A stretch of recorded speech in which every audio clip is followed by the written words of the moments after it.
ইয়ান আল্লাহর রব্বুল আলামিনের শুকরিয়া আদায় করি এবং আর ভারপ্রাপ্ত চেয়ারম্যান দেশনায়ক তারেক রহমান এবং আর সিনিয়র নেতৃবৃন্দের প্রতি কৃতজ্ঞতা জানাই। আসলে ধরুন চট্টগ্রাম 9 ইলেকশন করছি 11 এবং উপনির্বাচন মারত আর দলীয় সিদ্ধান্তে চট্টগ্রাম নর্থ ইলেকশন করি বলে নির্দেশ দেওয়া হয়। চট্টগ্রাম নর্থ আসি এবং চট্টগ্রাম নর্থ এই যে আগামী নির্বাচন ইনশাল্লাহ যেভাবে জনগণ এবং নেতাকর্মীকে সাড়া পারে ইনশাল্লাহ ধানের শীর্ষর বিজয় মানে বিপুল বিজয় আমরা আশা করি। অবশ্যই নির্বাচন সবসময় চ্যালেঞ্জ এবং নির্বাচনের মূল বোর্ডার খোলাত বোর্ডার পবিত্র আমানত তো এটার আরোরই আমরা নির্ভরশীলতা বাংলাদেশ জাতীয় দল বিএনপি জনগণের ও রাস্তা এবং জনগণের দল হিসেবে আমরা সবসময় আশাবাদী ইনশাল্লাহ আমরা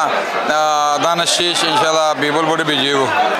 ধরুন আমরা নেত্রী দেশনেত্রী বেগম খালেদা জিয়া গণতন্ত্রের আপসী নেত্রী mother of democracy Begum Khaleda Zia আজি অসুস্থ। আজি আমরা এই দলের কর্মী হিসেবে আমরা গর্ববোধ করি যে একজন নেত্রী অসুস্থ গোটা দেশ আজি আমরা নেত্রী দেশনেত্রী বেগম খালেদার পিছনে শুভ কামনা লইরে দোয়া লইরে প্রার্থনা লইরে দাঁড়াই গিয়ে এই দলের কর্মী হিসেবে আমরা গর্বিত এবং আমরা মনে করি আমরা নেত্রী ইনশাল্লাহ উন্নত চিকিৎসা লইরে আমরা মাঝে আবার ফিরিয়ে আইব এবং আমরা যত সময়ে উৎসব মুখর পরিবেশে আমরা নির্বাচন অনুষ্ঠিত হব এবং জনগণের রায় লইরে জনগণের সরকার দেশ পরিচালনা করব। অভিজ্ঞতা নিয়ে যে খুবই মানে আশাপ্রদ যেভাবে মানুষের সারা পাই যেভাবে ধানের শীষের পক্ষে গণজাগরণ দেখি ইনশাল্লাহ মানুষ যে বিপ্লব চেতনা 24শে 5 আগস্টের যে বিপ্লব ছাত্র জনতার যে আকাঙ্ক্ষার বাংলাদেশ সে আকাঙ্ক্ষার বাংলাদেশ পাইবল্লা মানুষ উদ্গ্রীব হইয়াছে এবং জনগণের প্রত্যাশিত যে বাংলাদেশ আগামীর বাংলাদেশ নির্বাচনের মাধ্যমে নির্বাচিত সরকারের মাধ্যমে ইনশাল্লাহ এই বাংলাদেশ ইনশাল্লাহ প্রতিষ্ঠা করার চেষ্টা করছি। 9 আসনের আর নেতাকর্মী এবং জনগণ প্রতি আর আবেদন একখান এদিকে আগামী দিন আর ইনশাল্লাহ সুন্দর বাংলাদেশ নট অনলি চট্টগ্রাম নলিয়া হাতানোর গোড়া বাংলাদেশের মানুষের জীবনযাত্রা মান উন্নয়ন মানুষের যে নাগরিক যে অধিকার শিক্ষা স্বাস্থ্য